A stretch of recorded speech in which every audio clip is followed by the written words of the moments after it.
लेकिन हम लोगों ने क्या किया है, छोटी सी कहानी याद आ रही है। जंगल में एक बार आग लगी, बहुत भयंकर आग लगी। जंगल धू धू करके जलने लगा। जंगल के सारे पशु भाग गए, सारे पक्षी उड़ गए, सभी अपनी अपनी जान बचाने लगे।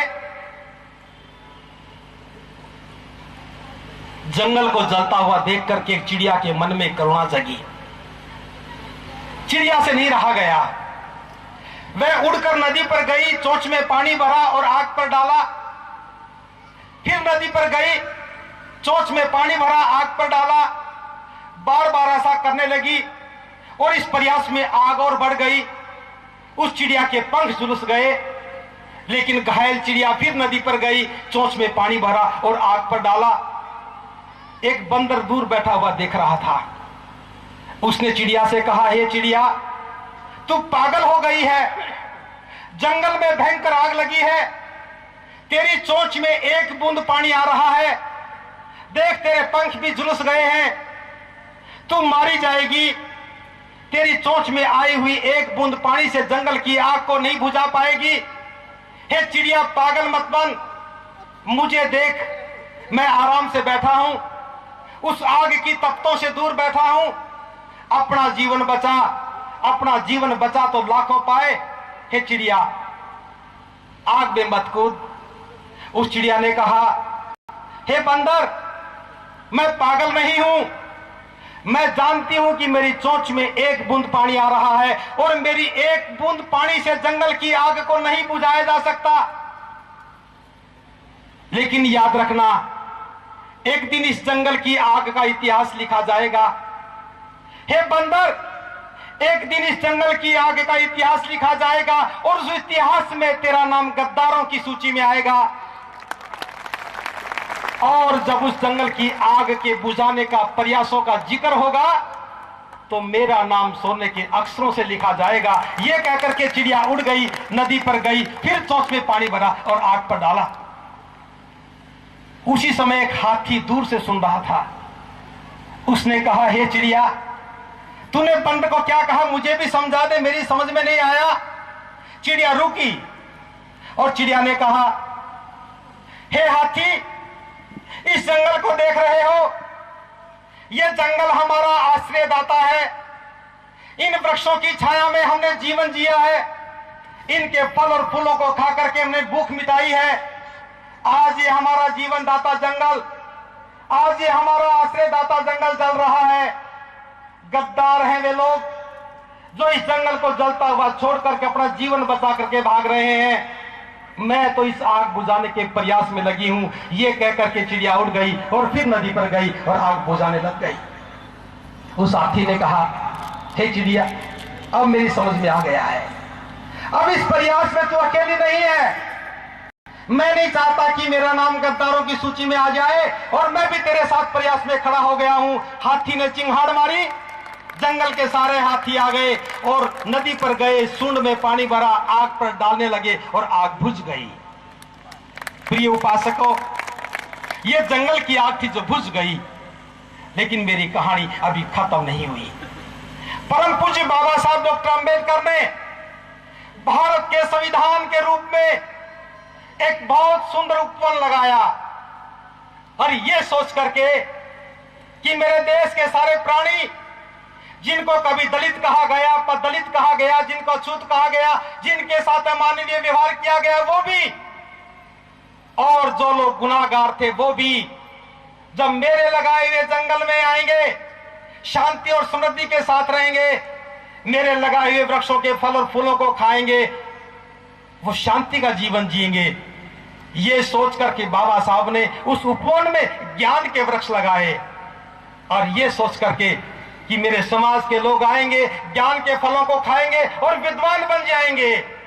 और जब विद्वान बन जाएंगे तो वो अपने जीवन को अंधेरे से बाहर निकाल करके गुलामी की बेड़ियों को काट करके मुक्त हो जाएंगे। और मुक्ति का ख्वाब बाबा साहब ने देखा और भारत के संविधान में लिख दिया कि भारत का संविधान सभी लोगों की सुख समृद्धि में बराबर का हक देता है। बाबा साहब ने उसी उपवन में धन के वृक्ष लगाए, नौकरियों के रूप में, कारोबार के रूप में, यह सोचकर मेरे समाज के लोग ज्ञान के फल को खा करके विद्वान हो जाएंगे, तो वो अपनी विद्वता का उपयोग करते हुए इस देश के शासन और प्रशासन को चलाने के लिए उन्हें आवश्यकता होगी नौकरियों की। नौकरियां हमें मिली और नौकरियों से हमारे घर में धन आया। उस धन के उपयोग से हमने सुख और सुविधाएं खरीदी। हम देख रहे हैं कि जो लोग नौकरियों में आ गए उनके जीवन बदल गए, और जो लोग नौकरियों में नहीं आए उनके जीवन आज भी वैसे के वैसे हैं। तीसरा वृक्ष बाबा साहब ने लगाया राज का। जानते थे बाबा साहब कि रानी की कोख से पैदा होने वाला राजा बनता है। मेरे समाज ने तो आज तक किसी राजा के राज तिलक को भी नहीं देखा। मेरे समाज के लोगों ने तो राजा की झांकियों को भी नहीं देखा, फिर ये राज कैसे कर पाएंगे? इसलिए बाबा साहब ने राज के वृक्ष लगा दिए, ये कहकर जो गली मोहल्ले के फल को खाएगा वो मेंबर बन जाएगा, जो दूर के क्षेत्र का खाएगा वो विधायक बन जाएगा, और बड़ी दूरी के फलों को खाएगा वो देश की लोकसभा में जाकर के भारत का शासक बन जाएगा। उन्हीं बाबा साहब डॉक्टर अंबेडकर ने, जिन्हें हिंदू धर्म में पैदा होने के कारण नफरत का, उत्पीड़न का शिकार होना पड़ा, महाकारुणिक तथागत के धम्म का वृक्ष लगाया, और यह सोचकर जब ज्ञान को उपलब्ध होकर के, धन को पाकर के, सत्ता की बागडोर हाथ में लेकर के जब मेरे समाज के लोग तथागत को जाकर के नमन करेंगे, बुद्धं शरणं गच्छामि कहेंगे, तो पूरा भारत बौद्ध में हो जाएगा और पूरा भारत बौद्ध में हो जाएगा। यही तो संविधान की परिसंकल्पना थी कि भारत बौद्ध में बन जाए। लेकिन हमने क्या किया? आज बाबा साहब का लिखा हुआ संविधान जल रहा है। जिन लोगों ने नौकरियां ली, जिन लोगों ने शिक्षा ली, जिन स्कूलों में जाकर के पढ़ करके आए, बाबा साहब के दिए हुए शिक्षा के कानून से हमें ज्ञान मिला। जिन लोगों ने ज्ञान लिया उन्होंने अपने बच्चे बाहर निकाल लिए, और आज सरकारी स्कूलों में ज्ञान की बजाय दलिया बढ़ता है। जब बच्चा घर से स्कूल में जाता है तो हाथ में कटोरा लेकर के जाता है, और मां पूछती है कि बेटा चम्मच भी ले ली क्या? जब बच्चा स्कूल में जाता है, जब हम पढ़ते थे देखा करते थे कि मास्टर क्या पढ़ाएगा, और आज बच्चा देखता कि मास्टर जी क्या पकाएगा। और वही बच्चा घर में लौट करके आता तो माँ पूछती कि बेटा क्या खा करके आया, और बहुत सारी समझदार माँ तो ये भी पूछती है कि बेटा मेरे लिए भी लेकर के आया। गुनाहगार हैं वे लोग जो बाबा साहब के संविधान की वजह से ज्ञान को उपलब्ध हो गए, और ज्ञान को उपलब्ध होने के बाद अपने बच्चों को डॉक्टर इंजीनियर बना रहे हैं, विदेश में पढ़ने भेज रहे हैं। कैसे भूल गए कि हमारे समाज के बच्चों के हाथ में कलम और दवात की जगह कटोरे और चम्मच आ गए हैं। गद्दार हैं वे लोग जो अपने समाज के बच्चों के हाथ में कटोरा दे करके भी शर्म नहीं आती, और शास्त्रों को जाकर के नमन करते हैं, संविधान की गरिमा का ख्याल नहीं करते हैं। आज से 100 वर्ष पूर्व 23 मार्च 1913 में बाबा साहब को वजीफा मिला था। बड़ौदा के महाराज ने वजीफा दिया। जून के महीने में बाबा साहब विदेश गए, जुलाई में पहुंच गए थे। 100 वर्ष हो गए। बड़ौदा के महाराज के द्वारा दिया गया वजीफा जो मात्र 2 साल के लिए था, 25 रुपया महीना था, उस वजीफे को पाकर के बाबा साहब ने इतना ज्ञान हासिल किया। लेकिन बाबा साहब नहीं भूले कि मुझे वजीफा मिला, और मैं पैदा भी नहीं हुआ था, बाबा साहब ने मेरे नाम भी वजीफा कर दिया। हम सबको वजीफा मिला है। भारत के संविधान के कारण हम सबको वजीफा मिला। और मैं समझता हूं किसी का घराना उच्च रहा होगा, जिन्होंने किसी की गुलामियां की होंगी, हो सकता है कि वो तो समृद्ध रहे होंगे, लेकिन स्वाभिमानी लोग गरीब थे। हमें वजीफा ना मिला होता, मुझे नहीं मिला होता तो मैं भी डॉक्टर नहीं बनता, आपको नहीं मिला होता शायद आप भी ना पढ़ पाते। लेकिन हम लोग उस वजीफे को लौटाना भूल गए। हमें अपने बच्चे की फीस भरना याद रहता है, और अपने पड़ोस में रहने वाले बच्चे की फीस का हम कभी ख्याल नहीं करते। याद रखना, समाज कभी भूला नहीं करता।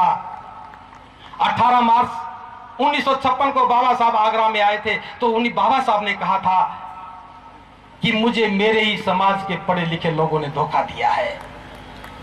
मैंने बड़ी मेहनत की थी। मैं सोचता था कि मैं अकेला पढ़ा लिखा हूं, अकेला पढ़ा लिखा होकर के इतना सारा काम कर रहा हूं। जिस दिन मेरे जैसे सैकड़ों डॉक्टर इंजीनियर आगे आएंगे, वो समाज का ख्याल करेंगे, तो मेरा समाज तरक्की करेगा। लेकिन अफसोस है मुझे कि मुझे मेरे ही समाज के पढ़े लिखे लोगों ने धोखा दिया। और जब बाबा साहब ये बात कह रहे थे तो उनकी आंखों से आंसू गिर रहे थे। मैंने बाबा साहब की आंखों के आंसू को गिरते हुए नहीं देखा। मैं उस समय इस दुनिया में नहीं था, लेकिन आज भी उनकी आंखों से निकलने वाले आंसुओं को समझ पा रहा हूं। हम पढ़े लिखे लोगों ने बाबा साहब को उस वक्त भी धोखा दिया जब बाबा साहब थे, और बाबा साहब के जाने के बाद वो पीढ़ी भी चली गई, दुनिया से भी चली गई होगी। दूसरी पीढ़ी के लोग भी आए और वो भी बाबा साहब को धोखा देते रहे। अब तो तीसरी पीढ़ी के लोग भी आ गए हैं, लेकिन बाबा साहब की आंखों से निकलने वाले आंसुओं को कोई देख नहीं रहा है। गद्दार हैं वे लोग जो बाबा साहब के संविधान का आदेश पाकर के, छात्रवृत्ति पाकर के ज्ञान तो ले रहे हैं, लेकिन अपने समाज के बच्चों को ज्ञान देने का कोई काम नहीं कर रहे हैं। शिक्षा का वृक्ष जल रहा है। नौकरियां बाबा साहब ने दी ये सोच करके कि मेरे समाज के लोग आगे आएंगे, जिस भी कार्यालय में जाएंगे समाज के हकूकों की हिफाजत करेंगे, मेरे समाज के लोगों की सुरक्षा करेंगे, एक सैनिक की भांति योद्धा बन करके अधिकारों की पैरवी करेंगे। लेकिन आज अफसोस है मुझे ये कहते हुए, मेरे समाज का पढ़ा लिखा नौकरी करने वाला व्यक्ति सबसे बड़ा गुनाहगार हो गया। हमें नौकरी मिलती है व्यक्ति के नाम से नहीं मिलती, समाज के नाम से मिलती है। मुझे याद है जब मैं नौकरी लेने के लिए गया था तो मैंने कहा था, I am the representative of scheduled caste communities. मैं अनुसूचित जाति के लोगों का प्रतिनिधित्व करता हूं, क्योंकि बाबा साहब ने नौकरी किसी व्यक्ति के नाम से नहीं, जाति के नाम से नहीं, जातियों के समूह के नाम से दी थी। हम समाज के प्रतिनिधि बनकर के नौकरी करने जाते हैं, लेकिन तनख्वाह मिलती है तो हम बड़ी बेशर्मी से कहते हैं ये तनख्वाह मेरी। अगर कोई आयोजन करता चले जाते हैं कि हम विशाल सम्मेलन कर रहे हैं, कुछ सहयोग करो, तो थोड़ा सा पैसा दिखा देते हैं। गद्दार हैं वे लोग जो नौकरियों में आए लेकिन नौकरियों को बचा नहीं सके। आपकी संतानें आज बेरोजगार होकर के दर दर की ठोकरें खा रही हैं। जो पहले अध्यापक 35-40 हजार रुपए में तनख्वाह लेकर के पढ़ाया करता था, आज वही पढ़ा लिखा नौजवान 2-3 हजार रुपए में प्राइवेट स्कूलों में पढ़ा रहा है। गुनाहगार हैं वे लोग जो शिक्षित होकर के नौकरियों में आ गए, अपने बच्चों को नौकरियां नहीं दिलवा सके। और नौकरी नहीं दिलवा सके कोई बात नहीं, कारोबार के क्षेत्र में भी हमने क्या किया। प्रेम मुंजाल कहता है, हीरो होंडा कंपनी का मालिक, कि हम अनुसूचित जाति के लोगों को आरक्षण नहीं देंगे, हमारी क्वालिटी गिर जाती है। के बजाज हीरो, ये बजाज ग्रुप का मालिक कहता है हमें विदेश से कंपीट करना पड़ता है, इसलिए हम आरक्षण नहीं देंगे। और हम बेशर्मी के साथ सुन करके चुप हो जाते हैं। अगर हमारा समाज जागरूक होता, बाबा साहब की बात को मान रहा होता, तो हम भी कहते ए मिस्टर प्रेम मुंजाल, ए के बजाज, ना तेरी हीरो होंडा मोटरसाइकिल खरीदेंगे और ना तेरे बजाज का कोई प्रोडक्ट खरीदेंगे। हम में गैरत है। अगर बहुजन समाज के लोग ये खरीदना बंद कर देते तो प्रेम मुंजाल तो टायर पंचर की दुकान खोलता और के बजाज किसी बिस्कुट की फैक्ट्री में काम करता। लेकिन गद्दार गुनाहगारों के लिए कभी कोई जगह नहीं होती। और नौकरियां आज खत्म हो गई। तीसरा, बहुत